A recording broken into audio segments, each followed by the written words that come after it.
Hi everyone. The purpose of this video is threefold. 1. To provide a summary of the current laws around face coverings in Ireland. 2. To provide a step-by-step guide to initiating a complaint through the WRC in relation to a refusal of service in shops and other businesses due to your having a legal exemption from the requirement to wear a face covering. And 3. To ask you to sign a petition that we intend to use to lobby the Irish Human Rights and Equality Commission such that they would become the complainant in a complaint to the WRC. So first we will take a brief look at the current face covering laws in Ireland. The two most important pieces of legislation are Statutory Instrument 244, which covers face coverings on public transport, and Statutory Instrument 296, which covers face coverings in relevant premises. Both of these regulations had initial operation periods that have well expired, so many people often assume that there is no longer any law in place that mandates face coverings in these environments.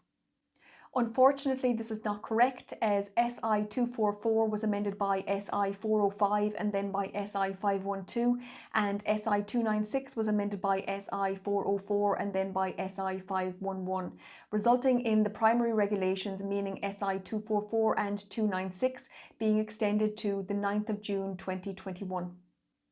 This means that as matters stand, the laws around face coverings on public transport and in relevant premises is operational until the 9th of June 2021. The reasonable excuses around physical or mental illness and severe distress are still available under both SI 244 and SI 296. The main difference between the two regulations is that under the public transport regulation, you may be asked to provide proof of your reasonable excuse, and a failure to provide such proof is a penal provision, meaning that you may, on summary conviction, be fined up to €2,500 or 6 months in prison. The requirement to provide proof does not exist under the relevant premises regulation. On the 25th of October 2020, the Irish Government enacted legislation called the Health Amendment Act 2020 to permit penalisation by fixed penalty notices for breaches of COVID-19 regulations, including the failure to wear a face covering. Thereafter, on the 22nd of November 2020, the Irish Government enacted Statutory Instrument 536 of 2020, which regulation sets out the sums applicable under a fixed penalty notice. This regulation provides that a fixed penalty of €80 will apply to a breach of Statutory Instrument 244 or 296, noting that you have 28 days inside which to pay this penalty, otherwise you will be prosecuted under the relevant regulation, meaning that if prosecuted you may be liable to a fine of up to €2,500 or 6 months in prison. Over the past several weeks, the Irish Government have also enacted a few other regulations around face coverings, such as SI 651 of 2020, through which they have amended the definition for face covering to a covering of any type which, when worn by a person, covers without leaving a visible gap the person's nose and mouth. The new section is without leaving a visible gap. I am unsure if the intention around this change is to prevent persons from wearing face coverings under their nose or to ban visors or both. SI 571 of 2020 provides that workers in premises to which the public has access and in which the principal activity is the sale of food or beverages for consumption on the premises, so restaurants, cafes, pubs, must wear a face covering unless they have a reasonable excuse. And SI 569 of 2020 provides for the wearing of face coverings in small public service vehicles such as taxis and other premises such as bus stations and rail stations. So that brings you up to date on the laws around face coverings in Ireland. However, if you want a more in-depth explanation of either Statutory Instrument 244 or 296, please see videos titled Mandatory Face Masks in Shops and Mandatory Face Masks on Public Transport. Now we will take a look at initiating a formal complaint through the WRC arising from a refusal of service in a shop or other relevant business. The first question people may have is why the WRC, considering the WRC stands for the Workplace Relations Commission. The answer to this is very simple. The Equal Status Acts state that complaints arising from discrimination under the Act must go through the WRC, with limited exceptions such as in the case of licensed premises, which must go through the courts. So the process for making a complaint to the WRC is as follows. Step 1. You must write to the person you are complaining about within 2 months of the last incident of discrimination and tell them that you intend to make a complaint under the Equal Status Acts. To do this, you should use the ES1 form on the WRC website. For the sake of convenience, I have attached in the description box of this video a link to the Irish Council for Human Rights website where you can download and complete the ES1 form. I have partially completed 2 versions of this form to confirm that you have been treated unlawfully as you have been A. discriminated against on the basis of a disability, and B. the premises in question has failed to provide you with a reasonable accommodation as required under the Equal Status Acts. One version of this form deals with a refusal of service and the other version deals with no mask, no entry signs, which in my view also amounts to a refusal of service under the Equal Status Acts. A few points to note regarding the completion of the ES1 form. A. The time limit of 2 months to notify the business or shop of the discrimination is strictly followed by the WRC. A case recently came before the WRC where the claimant was 1 day late, stating that she had recently suffered a bereavement and had not fully understood when the 2-month time limit commenced. The WRC held that ignorance is no defence to the law, and in finding that the time limit would not be extended by even 1 day, dismissed the claim. B. You must be very careful to ensure you include the correct respondent, otherwise your case will likely be dismissed. An example would be if your complaint is against a SuperValu store. The respondent could be Musgrave Operating Partners Limited trading as SuperValu, or if the store is not owned by Musgraves, it could be something like Tracy O'Mahony Limited trading as SuperValu. You cannot simply include SuperValu. You must ensure you include the correct legal name for the entity you wish to pursue. If you are unsure, you should contact the store or business in question to seek the correct details from them or carry out a search using the company's registration office website. C. At the same time as submitting the ES1 form to the store, you must also send the store a form called ES2, noting that the ES2 form is to be completed by the respondent. For the sake of convenience, I have attached in the description box of this video a link to the ICHR website where you can download the ES2 form to send to the respondent. Step 2. The respondent has 1 month inside which to respond to the ES1 form using the ES2 form. In circumstances where the respondent does not respond to the ES1 form inside 1 month, or where a response is received but you are not satisfied with the response, you may refer your complaint to the WRC. Step 3. You have 6 months from the time you suffered the discrimination to refer your complaint to the WRC, noting that you cannot refer a complaint to the WRC without first going through steps 1 and 2 just noted, otherwise the WRC will simply dismiss your complaint. When referring your complaint to the WRC, you must use their electronic complaint form. I have included in the description box of this video a link to the ICHR website, which will refer you back to the WRC website where you can complete the Workplace Relations Complaint form. Note that a lot of people appear to have issues with completing this interactive form, so much so that there is a guide on the WRC website which explains how to resolve IT issues. The WRC website also states that this form is not compatible for use with the majority of mobile or tablet devices. In my view, the difficulty in accessing and completing this form is unacceptable and will act as a barrier to many people who are already facing discrimination. Some final points to note with regard to the submission of a complaint to the WRC. 1. The WRC may suggest that the complaint is dealt with through mediation. However, both parties must agree to this. If both parties do not agree to mediation, or in circumstances where mediation is not successful, then the complaint will be investigated and decided upon by an adjudicator, and this will most likely include a hearing. 2. It appears to be taking approximately 6 months for a complaint to be brought to a hearing at the WRC. 3. In circumstances where a hearing takes place, the respondent, so the store or business, will most likely be represented by a law firm.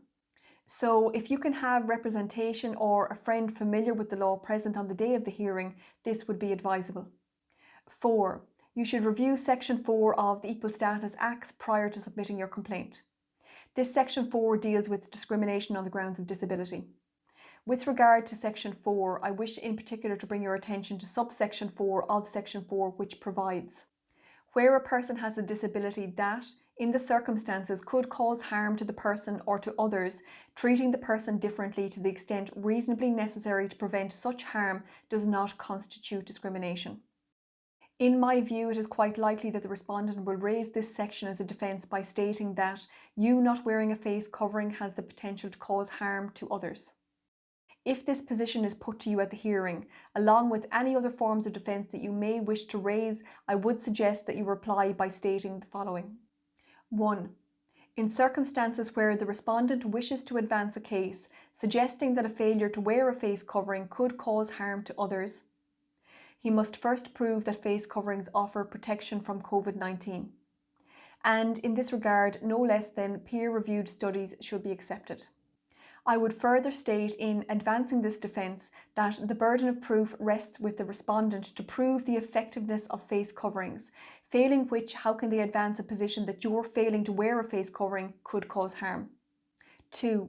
I would suggest that you also bring with you a copy of the Danish face covering study, Danmarks 19 trial, noting that this study was conducted in the spring of 2020 with over 6,000 participants, and unlike other studies looking at masks, the Danish study was a randomised controlled trial, making it the highest quality scientific evidence. This study concluded that there was no statistically significant difference between those who wore masks and those who did not when it came to being infected with COVID-19. And 3.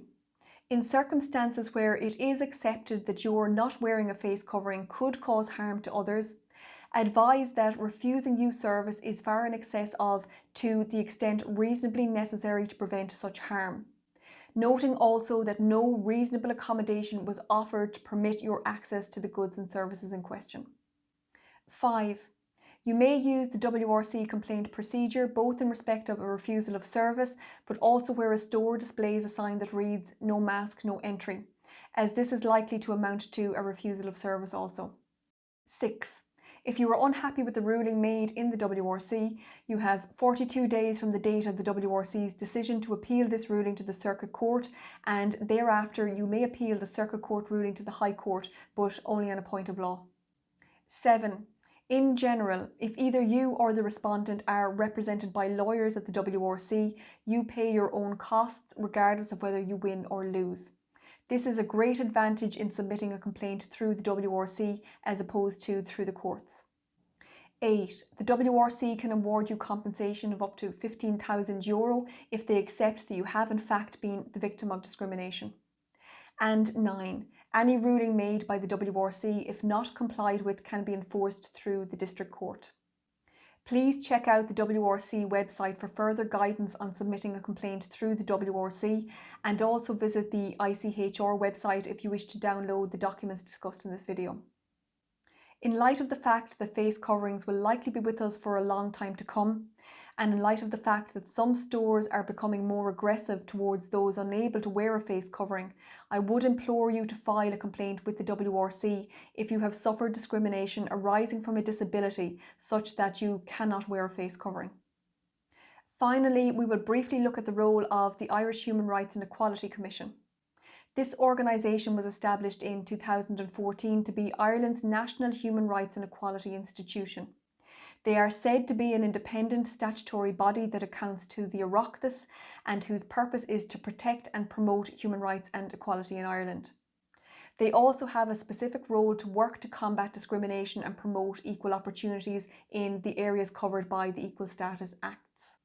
The reason I wish to talk to you about this organisation is because Section 23 of the Equal Status Act states that if it appears to the Irish Human Rights and Equality Commission that prohibited conduct, which includes discrimination, is being generally directed against persons, an example being the widespread discrimination currently being suffered around the country by persons unable to wear face coverings, then the Irish Human Rights and Equality Commission may refer such a complaint to the WRC, and in which case the Irish Human Rights and Equality Commission shall be the complainant.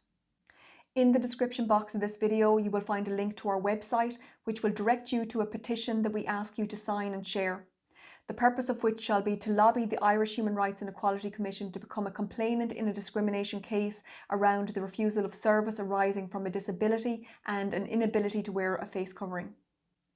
The final comment I wanted to make is around the Gofundme Right to Work legal action that we are currently campaigning in respect of. As you probably now know, Ireland is due to go into level 5 lockdown from Christmas Eve. I do not see how small businesses can take much more of the financial strain they are inevitably under, resulting from the multiple shutdowns they have been subjected to. We hope to be able to initiate a legal challenge around the proportionality of the COVID-19 laws.